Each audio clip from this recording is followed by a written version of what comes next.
Hello everyone, here we've got ASUS Zenfone 9 and let me show you how to change keyboard language.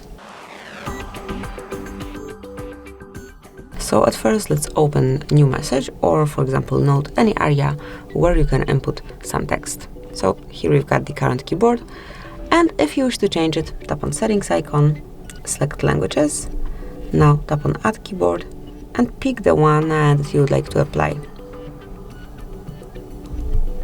So let me do it one more time, add keyword, and now just search for the one that you want to apply. As you can see, the list is pretty long, so you'll definitely find something suitable.